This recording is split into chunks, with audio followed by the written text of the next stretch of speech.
இன்றைக்கி ரொம்ப ரொம்ப ஈஸியான நல்ல ஒரு டேஸ்டான ஃப்ரைட் ரைஸ் எப்படி செய்யுதுன்னு பார்க்க போகிறோமா. இந்த ஃப்ரைட் ரைஸ் வந்து ரொம்பவே டிஃப்ரெண்ட்டாக இருக்கும், எல்லாருக்குமே ரொம்ப பிடிக்கும். வாங்க எப்படி செய்யுதுன்னு பார்க்கலாம். இப்போ பவுல் வச்சுக்கலாமா. நான் வந்து 2 பெரிய உருளைக்கிழங்கு எடுத்து நல்லா தோல் சீவிட்டு கட் பண்ணி வச்சுருக்கேன். இந்த மாதிரி பாக்ஸாக கட் பண்ணிக்கோங்க, மீடியமான சைஸ், சின்ன சின்னதாக. இதை வந்து இதில் சேர்த்துடலாம். வேக வச்ச கிழங்கு கிடையாது, பச்சை உருளைக்கிழங்கு தான். 1.5 ஸ்பூன் கார்ன்ஃப்ளவர் மாவு சேர்த்துக்கலாம். 1 ஸ்பூனுக்கு அரிசி மாவு, மிளகாய்த்தூள் 1/2 ஸ்பூன், உப்பு கொஞ்சமாக சேர்த்துக்கலாம், ரொம்ப அதிகமாக சேர்க்காதீங்க. இஞ்சி பூண்டு பேஸ்ட்டு 1/2 ஸ்பூன் சேர்த்துக்கலாம்.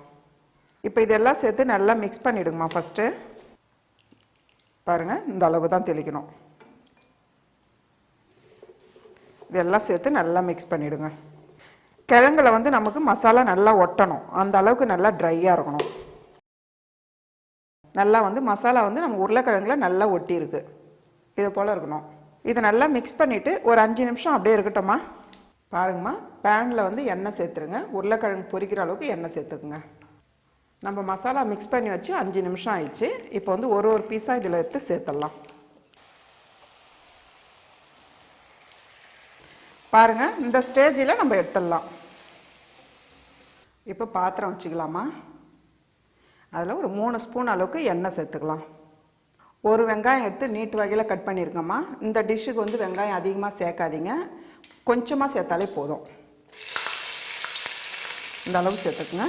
ஒரு 10 பீஸ் பூண்டு எடுத்து பொடியை நறுக்கியிருக்கேன், இதை சேர்த்துக்கலாம். அதே போல் பொடியை நறுக்கின இஞ்சி கொஞ்சமாக,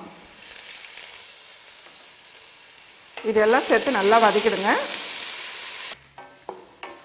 பாருங்கள், வெங்காயம் வந்து இந்த அளவுக்கு நல்லா வதங்கி வர டைமில் 1 கப்பு பீன்ஸ் எடுத்துருக்கேன், இதை சேர்த்துக்கலாம். அதாவது 100 கிராம் பீன்ஸு. ஒரு பெரிய கேரட் எடுத்து பொடியை நறுக்கிருக்கேன், இதையும் சேர்த்துக்கலாம். ஒரு 2 பச்சை மிளகா பொடியை நறுக்கினது, இதையும் சேர்த்துக்கலாம். ஃப்ரைட் ரைஸ்னாலே கோஸ் வந்து ரொம்ப மெயினானது. நீங்கள் கோஸ் வந்து கொஞ்சம் கூடுதலாகவே சேர்த்துங்க. நான் வந்து 1 கப்பு கோஸ் கட் பண்ணி வச்சுருக்கேன். நல்லா பொடியாக கட் பண்ணிவிடுங்க, இந்த அளவுக்கு. இப்போ இதெல்லாம் சேர்த்து நல்லா வதக்கிடுங்க. கூடவே 1 ஸ்பூன் இஞ்சி பூண்டு பேஸ்ட்டு சேர்த்துக்கலாம். காய்களோட பச்சை வாசனை எல்லாமே போயிடணும், அந்த அளவுக்கு நல்லா வதக்கிடணும். பாருங்கம்மா, வெஜிடபிள்ஸ்லாம் இந்த அளவுக்கு நல்லா வதங்கி வரணும். இப்போ அடுப்பு தீ வந்து குறைச்சி வச்சுங்கம்மா. நான் வந்து சில்லி சாஸ் வந்து 1.5 ஸ்பூன் எடுத்துருக்கேன், இதை சேர்த்துக்கலாம்.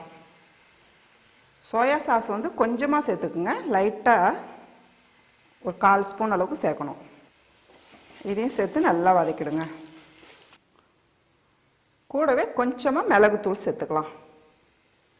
பெப்பர் சேர்த்து நல்லா மிக்ஸ் பண்ணிவிடுங்கம்மா. பாருங்கள், இதெல்லாம் சேர்த்து நல்லா வதக்கிட்டு இப்போ நம்ம பொரிச்சு வச்சுக்கிற உருளைக்கிழங்கு சேர்த்துக்கலாம். உருளைக்கிழங்கு சேர்த்து நல்லா மிக்ஸ் பண்ணிவிடுங்கம்மா. இந்த கிரேவி கூட நல்லா மிக்ஸ் ஆகிடணும். நான் வந்து 2 கப்பு பாஸ்மதி ரைஸ் வடித்து வச்சுருக்கேம்மா. இந்த அளவுக்கு நல்லா உதிரியாக வடிச்சிக்குங்க. எண்ணெய் சேர்த்து வேக வச்சிங்கன்னா இந்த மாதிரி உதிரியாக இருக்கும் சாதம் கொதிக்கும் போது. இப்போ இதில் சேர்த்துடலாம். உங்களுக்கு வந்து எவ்வளோ ரைஸ் பிடிக்குதோ அதுக்கேற்ற மாதிரி சேர்த்துக்குங்க. ரைஸ் சேர்த்து நல்லா மிக்ஸ் பண்ணுங்கள். பாருங்கம்மா, இந்த அளவுக்கு நல்லா மிக்ஸ் பண்ணுங்கள். இது கூடவே இன்னும் கொஞ்சம் மிளகுத்தூள் சேர்த்துக்கலாம். பொடியும் நறுக்குன கொத்தமல்லி. அவ்வளோதாம்மா, நல்ல டேஸ்டான ஃப்ரைட் ரைஸ் ரெடி.